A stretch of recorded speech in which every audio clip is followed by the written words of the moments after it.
There are two things that I think that great leaders need to have: empathy and perspective. And I think these things are very often forgotten.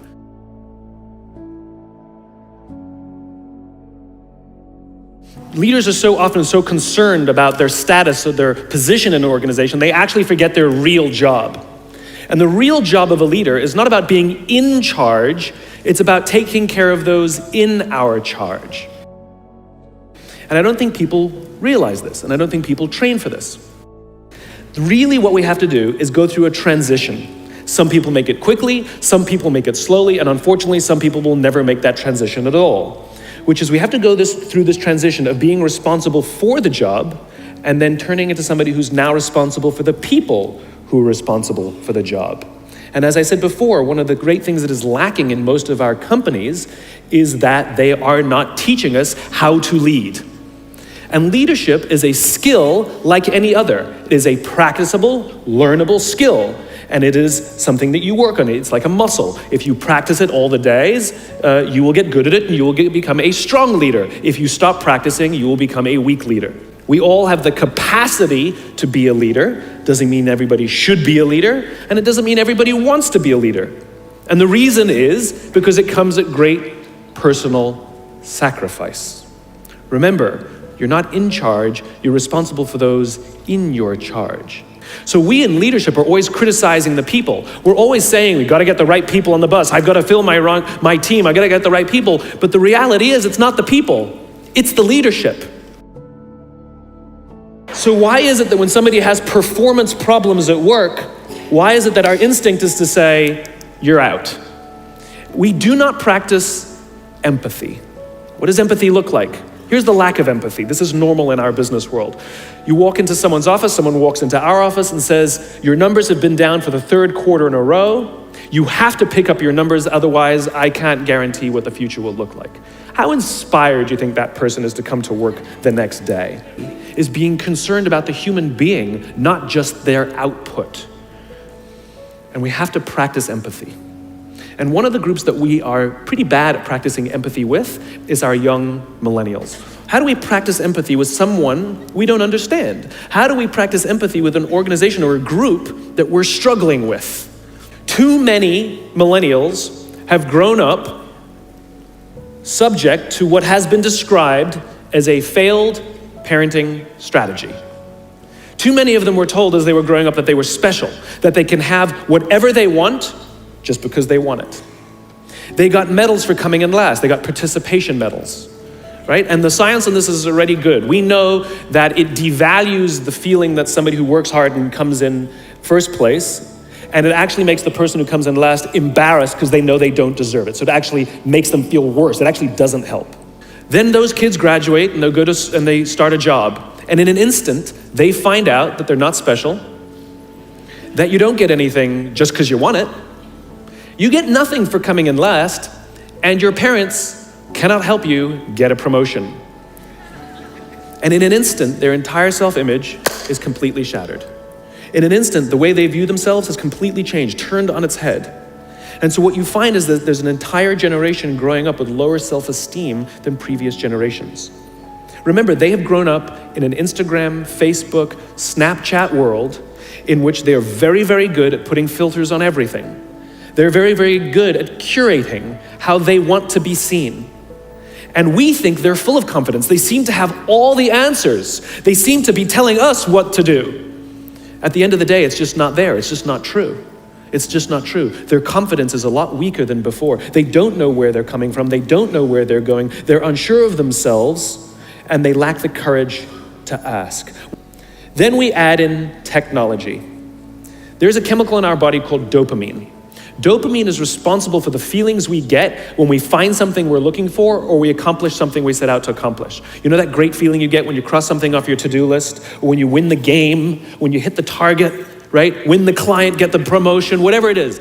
That elation comes from a chemical in our body called dopamine, right? Now, other substances, other things that release dopamine include alcohol, nicotine, gambling. That's what makes us feel good when we engage with those things, and it's the root of a lot of addiction. Now, we also know that dopamine is released with cell phones and social media.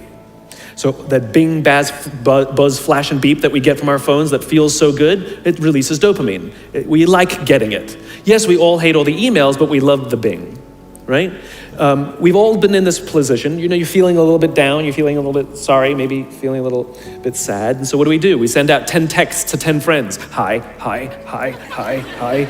And we hope that they write back because it feels good, right? So now we have a young generation with basically unfettered access to social media and cell phones. We have age restrictions on alcohol, we have age restrictions on smoking, and we have age restrictions on gambling. We have no age restrictions on this other dopamine-producing device called social media or cell phones. It's the equivalent of throwing open the liquor cabinet and telling our young adolescents, I know this is a stressful time, try the vodka, it'll get you through these hard times. That's basically what we're doing. And so what's happening is it's becoming hardwired, where our young generation isn't learning the coping skills and coping mechanisms to turn to another human being when they're struggling or stressed. They're turning to social media or their cell phones. Their self-worth sometimes becomes wrapped up in how many likes they get. They obsessively check how many likes, and actually will get depressed if they don't get any.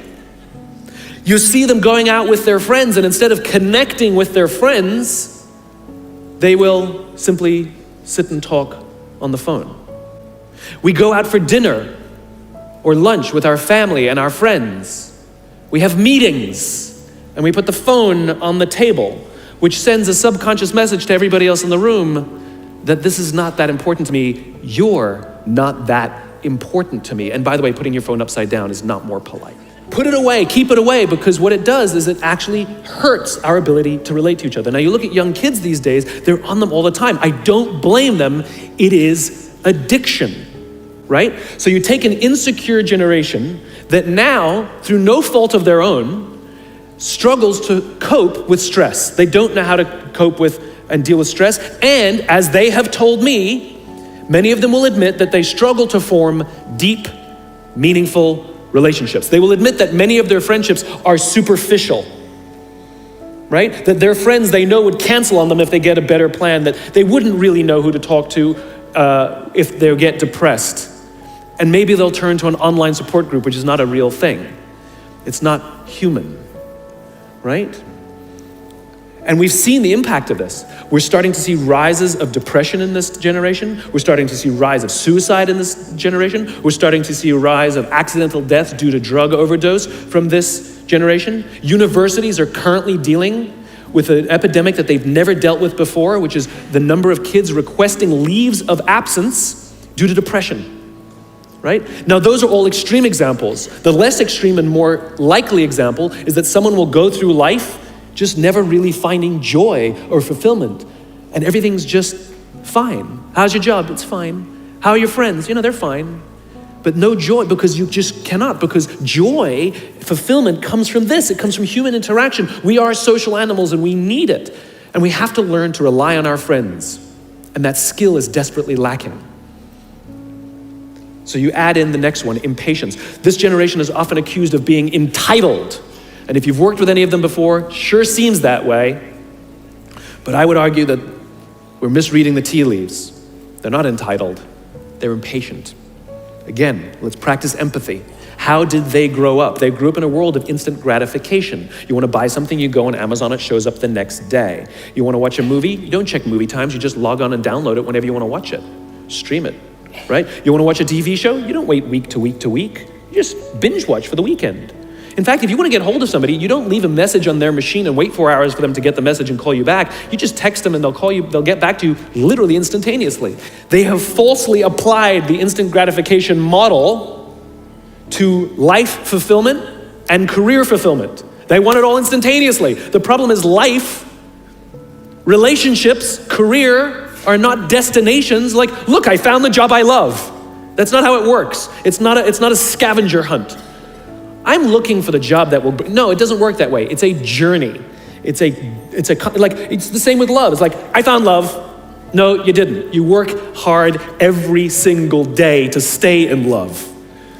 Yes, we all want to make an impact. What kind of impact? What do you want to do? How do you want to contribute to the world? This is what vision is. This is what why is. It's become generic and abstract. But the problem is they're wafting around.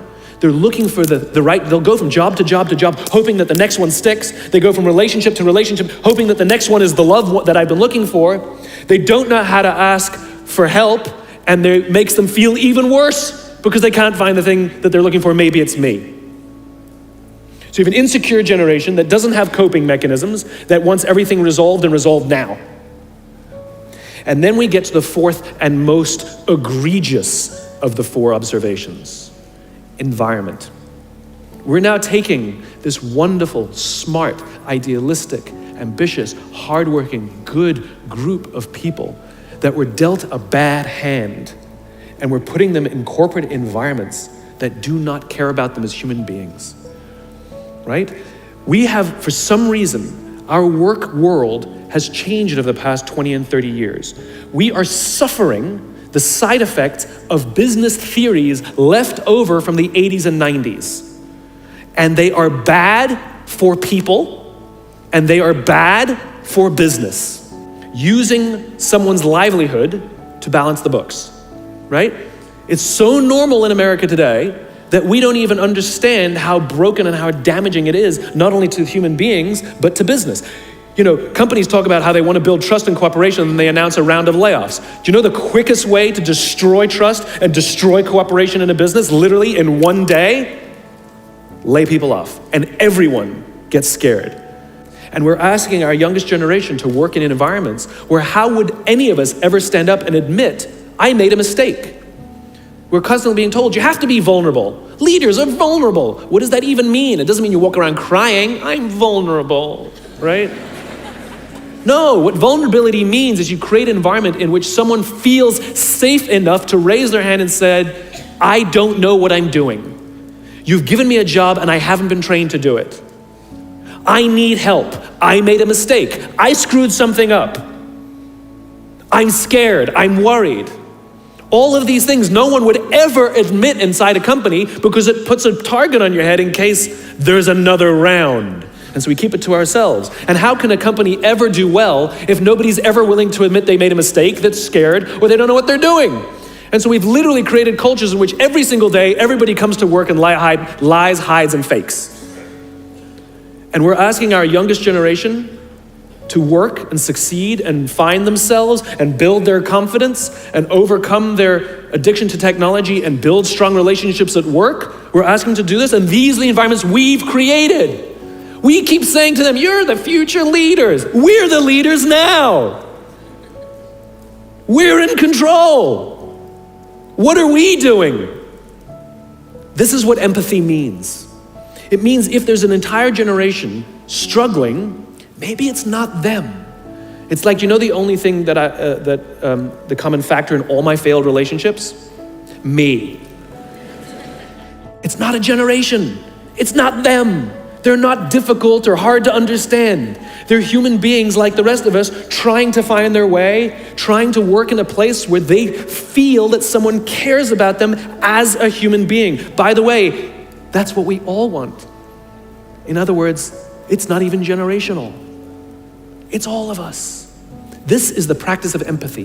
That if we're struggling to communicate to someone, if we're struggling to help someone be at their natural best, I'm tired of people saying to me, how do I get the best out of my people? Really, that's what you want? They're like a towel, you just wring them. How can I get the most out of them? No, how do I help my people be at their natural best? Right? We're not asking these questions. We are not practicing empathy. We have to start by practicing empathy and relate to what they may be going through. And it will profoundly change the decisions we make. It will profoundly change the way we see the world.